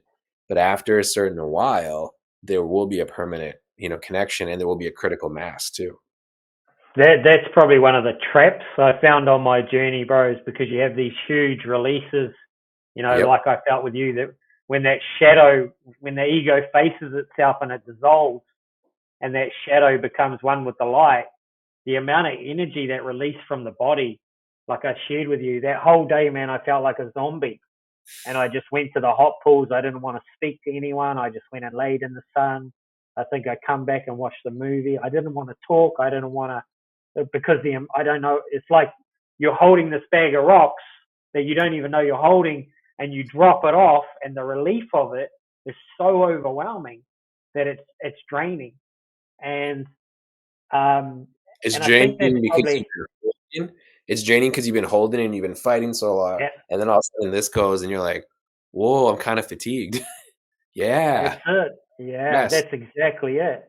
And I think that was probably the greatest gift is another one of the gifts of working with you is realizing that yes, you're going to have this amazing relief, celebrate and enjoy it in the moment, but that's not the end. And that's one of the traps of healing is you think it's the end, and that's actually what the ego latches onto, which creates more suffering because you're like, why am I in the storm again? Yep. And I found this the other day is just a little thing come up, and I felt the stories coming back, and I was like, oh, we'll just stop here. We'll just step out of the story for a second. And then same thing, right? I'm just going to give this to God right here, right now, before we wind up a week, a month, 2 months, 6 months down the track in this hole again. And in that, Yep. and in that alone, I'd stopped seeking answers, podcasts, wisdom outside of myself, and trusted to give it to God.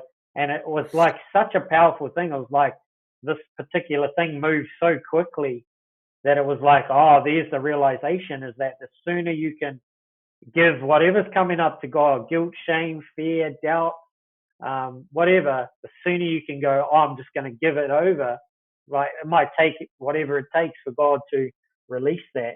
But the minute you give it over, you're now out of the ego, and the ego loves to distract you, to get you to try and go it on your own devices, to try and find answers outside of God, which can never be found, right? Yep. No, it will find suffering. But the reason why the ego does that because it wants to continue to exist. It can't live. Mm. It can only exist through conflict, through fighting, through divisiveness. And it's its job, it's its role, but it's gonna feed you the wrong question. Why am I the ego is gonna say, "Why am I here again?" That's not the Neo, it's not your true self. So it's gonna say, "Why am I doing" it's the wrong question. It's not, "Why am I blah, blah, blah?" It's, "Where is the divine right now?" That's it. That's the only question. Get the measuring tape out. Where is the divine right now?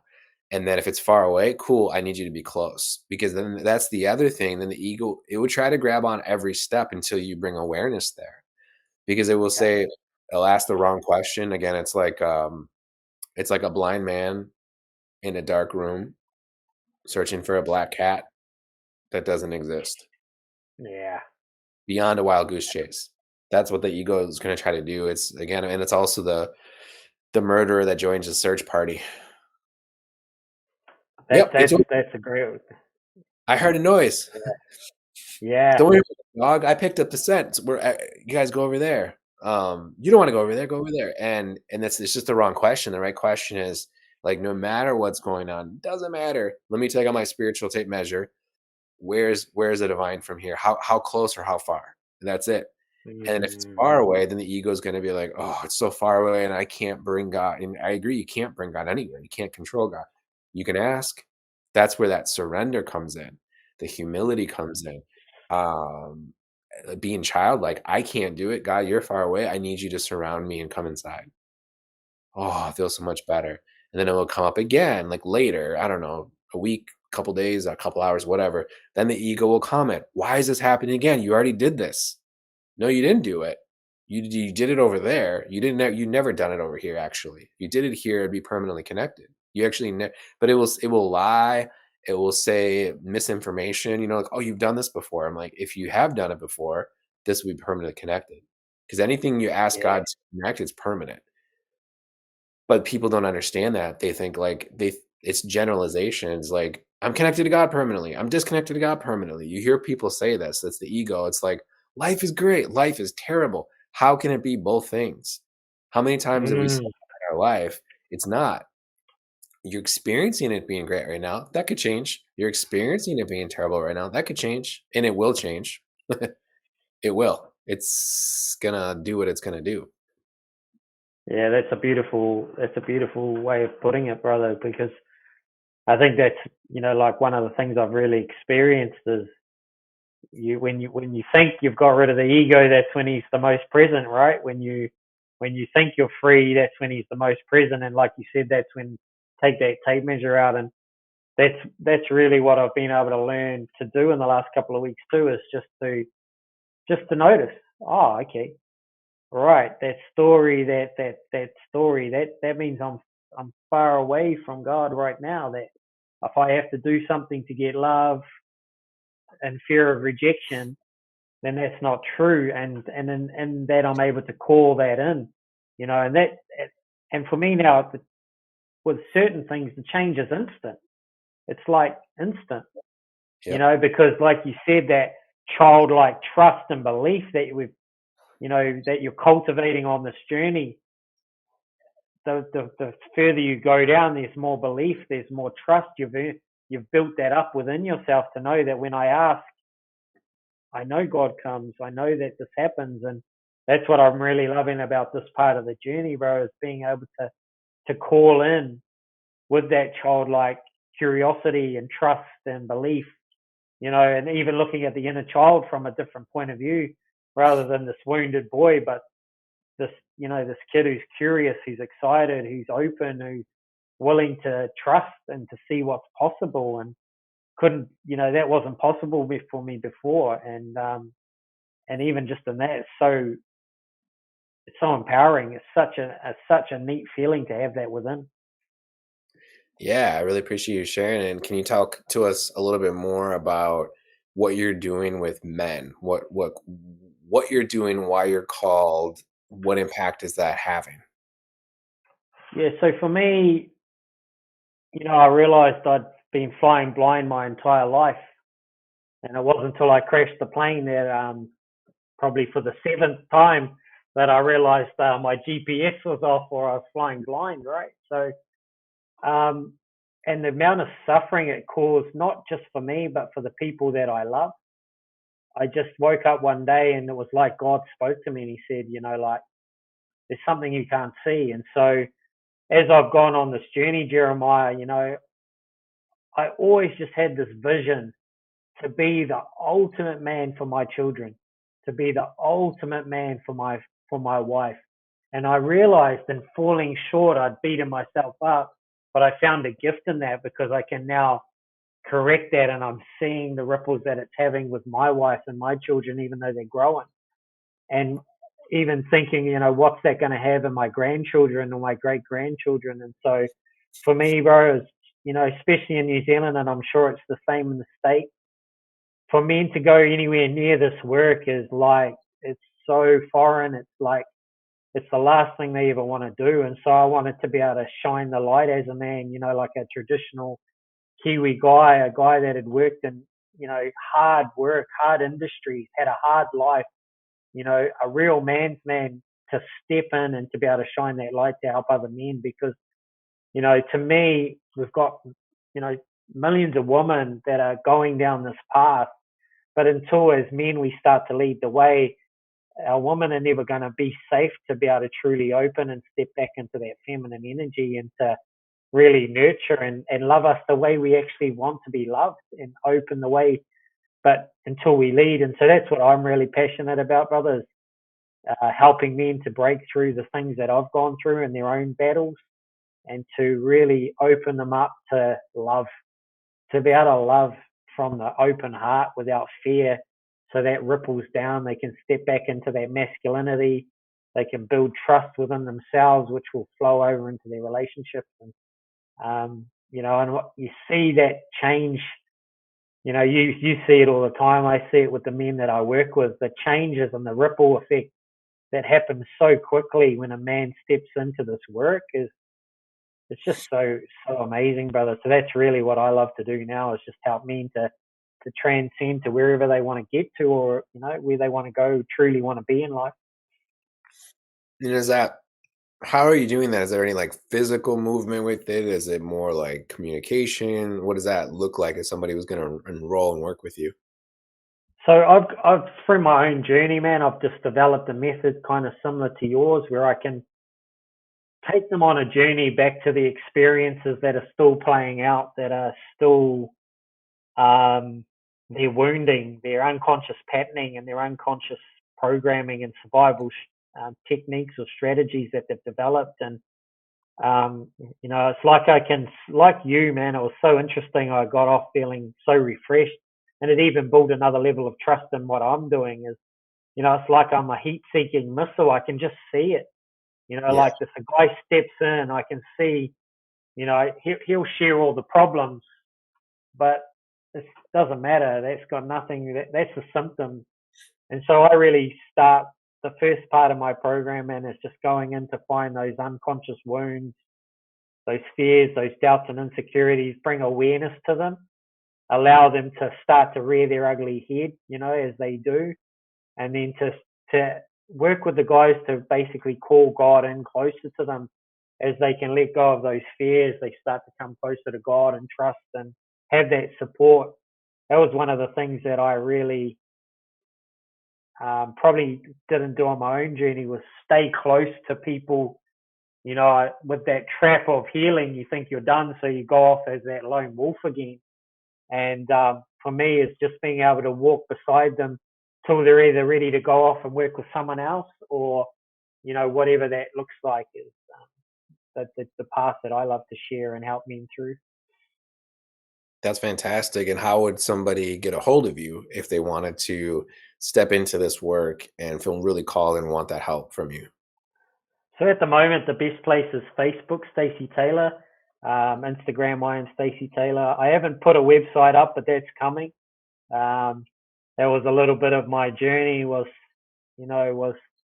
really teaching and helping and getting to a place where I really knew that I was in a place to empower men. And probably since working with you, brother, it's just cemented that part of me and that aspect and coming closer to God. And so there will be a new website coming out pretty soon, and YouTube and all of that.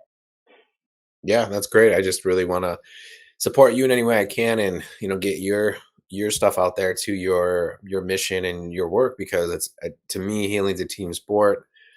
It's just the time where we're at right now. It's like it's the most transformational time. Again, I feel like it's the in my lifetime, it's the highest level of, like, I guess, divisiveness that's ever been on the planet, and equally the most the easiest, I guess, the easiest way to transform. I guess it's like it's readily available. There's more people working on themselves and more resources than we ever have. And so I want to do my best to help lift you up and help people, learn about you and find you too as well. So I really appreciate you being on the podcast. I really appreciate you doing what you're doing, and I just want to send some good blessings to your wife too, to like thank her for allowing to sharing your time and allowing you to be here today too.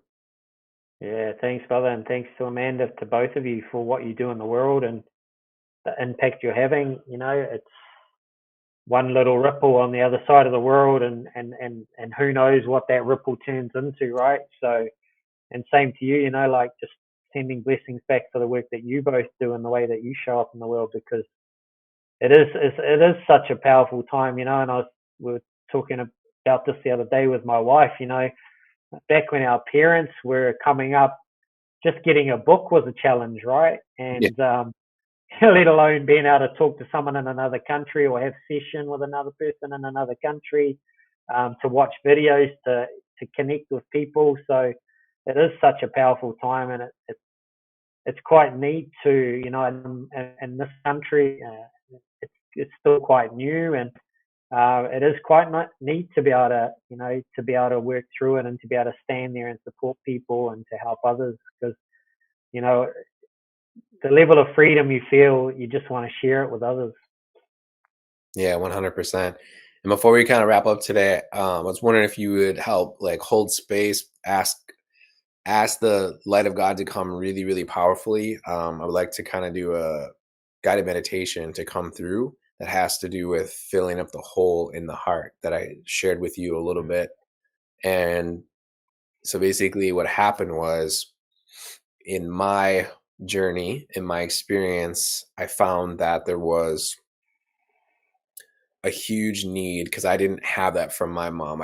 My mom didn't have the ability to give me the divine feminine love that I was looking for. She just didn't have it, wasn't willing to do the work, wasn't time, whatever the reason, excuse, whatever. She fundamentally didn't have it. And I did look for it through girls that were friends.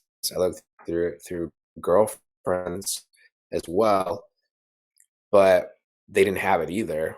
And when I finally met Amanda, she had that divine feminine, that ability, and not only did she have it, she nurtured it, she developed it, and worked on connecting, dissolving the disconnected masculine within her, so actually more can come through.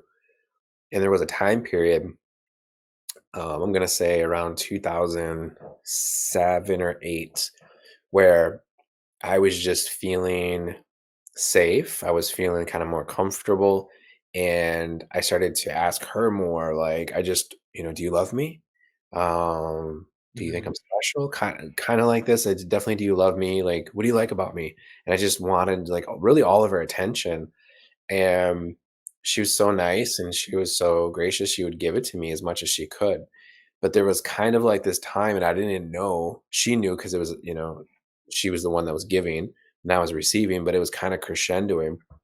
And she did her best. And I remember one time we were sitting on the couch in our living room, and I don't know what I said, but then she said, "Sweetheart," and she put her hand like this, like she put her hand right on my cheek, like almost like she's holding up my head, and she's like, "Sweetheart." I think she put one hand on my heart center and one hand on my cheek, and she said, "You know, you you want so much love for me, and I love you so much, and I give you, like, everything I have, but it's almost as if you have a hole in your heart. mm, It's not enough. You need to ask God to come inside and fill up that hole in that heart, so when I give you the love, you actually can keep it. It just doesn't, go through almost like a sand through an hourglass." And she said that, and I'm the kind of person who, like, when I am around truth, when I hear truth, like, there's no arguing, there's no resistance. I've been that way my whole life. And it was just kinda like she sunk the battleship. She's like, "Bullseye." I was like, "Yep." And so I basically, it was like the way I explained it was like a 2, maybe a 90-second fall over. I was just like, "Whoa," and I was, like, literally leaning like I don't know, like, leaning something, and it took about 90 seconds to actually fall over in the couch until I laid down, and I got knocked out for 3 hours because what had happened inside, I said, like, what she's saying is truth, and I said, "God, I need you to come inside my heart, and like heart center, not physical heart, come inside my heart, my spiritual heart, and I need you, like, I have a hole." Like, I saw it. Like, she said that, but God showed me there was this hole in my heart. And the hole in my heart came from my ancestral lineage, not a physical hole. mm, It's this energetic hole because my mom had it, my dad had it, my grandparents had it, my great grandparents. Like, keep going, keep going, keep going. And I was literally the first one in my ancestral lineage to not only recognize it, because that was the most important thing, but then it was really painful, which is fine. The pain is just pain. But then I asked, I need you to completely fill this hole in my heart with your love, mm, unconditional love, with your grace, with your light. And then it was pretty much instantly like, okay. And it started to, but then like I got knocked out for about, it was about 3 hours. It was 3 hours. She put a blanket on me because she knew what was what, and she stayed there for a little bit, maybe went did something, and then came back and checked on me, and then when I came back, it was different, and mm, when we were talking, that's what happened for you. You were sharing that it was basically the same thing as you wanted this love from your wife that not even your wife had enough to give you, because the kind of love that you want, no one person or no all people, if all the human beings on the planet turned around, started to worship and give us love, quote unquote love, it still wouldn't be enough. We yeah, need eternal love. That's what we're really craving. Unconditional love, divine love. And there's only one source for that, which is the divine presence. And even people listening to this and recognizing it, at some point of your life, it's extremely important to recognize that unless somebody did this with your ancestral lineage or somebody did it, which is extremely rare, it's possible out of infinite possibility. But if you're listening and you don't have that, just simply ask, I need you to come inside, almost like a golden light, and ask the divine presence to come inside and say, I need you to completely fill up my hole, like plug it up with your unconditional love, your light, your divine grace, your causeless joy, your compassion, your unconditional love is the best way to explain it. And it's a process, and just allow that to happen. And then gratitude is key too, because if the more we actually express gratitude and thank that divine presence, we actually get more. It's like a Mhm. parent, it's like a little kid on Valentine's Day or birthday, and you give a little gift, you cut out a heart or pick some flowers in the field, and then here, I got it for you. Even though it's not very expensive, it's very heartfelt, and the parents, oh, I love it so much. You know what I mean? Like a really connected parent. Let me put it on the refrigerator. Let me put it here. Let me put it on my desk. It's going to be the best thing ever. So when we express gratitude to the divine, it showers us with more. We get like 10 times more in return. So expressing gratitude is really, really key. So there's anybody, like I said, watching or listening for however long this video is going to be on the internet, at any point, just ask and just have it receive and even watch back. It can be supercharged, but really only you only have to ask once. And then there's other things to work on, like receiving and things like that. But thank you for allowing um holding space for us to like amplify that. And I think that's just such a I wanted to do this. It just came, but I wanted to do this because I know how impactful it was for me. And so many times one on one, I do this process with people, but I don't share it because it's confidential. Mm. It's a private session. It's a one on one session. But that's part of this podcast is to show more and more people like, hey, this is a thing. Just because you never heard of it doesn't mean it doesn't exist, and it happens, more than you realize. And here's one place where you can actually watch, and you don't have to be part of the one-on-one session to receive some of the magic that comes through it. So thank you, brother, for holding space for that. No, thank you. Well, I think it's something people need to understand, that everything you ever thought you knew is going to get blown out of the water when you start this journey. Like, and even just as you were sharing that, it's dropping in how basically all of my family members end up alone in their last days. They isolate themselves in the last few years, and they all go off on their own. And even just the click to that is, wow, their worst fears come true because they haven't actually been able to plug that hole in their heart and to connect to that. So, like you sharing that now for people, like I said, if one person can get that concept and use it, and use it to heal that, it's like you said, when Amanda did that, all this is gone. And, you ask for the healing on top of that as well. It's a 3 hour, 3 hours of process there to be able to allow yourself to go through that and to come back. So thanks for sharing that wisdom, bro, and the gift that you and Amanda shared through that story and that experience with others. Because, like when you can just trust and not be a skeptic, because that's what I was my entire life, that these things are actually more real than anything you've ever known. Even just you sharing that, bro, because I hadn't actually come back to that because everything else was so big. Is like, oh yeah, yeah, even I can feel it. Yeah, and the cool thing, I want to add one more additional thing because you just reminded me of this. And once I did that, actually, after the 3 hour integration, I came back, and sometime after, I asked, now what you gave to me, like divine Lord, what you gave to me, I need you to give this to my parents too. Mm, And that's huge because whatever hurt trauma that we get from our parents is because they inherited it, and they kind of passed down what they learned. And so it's really good at some point to go 7 generations back on both sides and asking the parents, like, I need you to, or asking the divine, I need you to do this too. But it doesn't work if if you have a hole in your heart and you ask somebody else to fill up a hole in their heart. It doesn't work. We yeah. have to be healed first. We have to actually receive it first, to embody it, to experience it. Then we can ask the divine, I need you to give this person too. So that's something that's really, really important to person to receive it themselves. And you can turn around, you can ask it for your spouse, you can ask it for your kids. But generally, if the adult has it, it automatically gets transferred to the kids in a Mm, positive way. Yeah. yeah. That's amazing, bro. Yeah. Awesome sharing time and space with you, brother. Yeah, you too, brother. It's been a great conversation. A lot of wisdoms, a lot of lessons, a lot of drop-ins along the way too. So thank you for your time and for inviting me on to talk to you. It's been amazing. Yeah, we'll stay in touch, and maybe have you on in the future and see how far you progress and how many more people you're helping. Yeah, for sure. I'd love to, brother. Yeah. Awesome job today. Thanks, brother. Can't wait to speak again soon with you.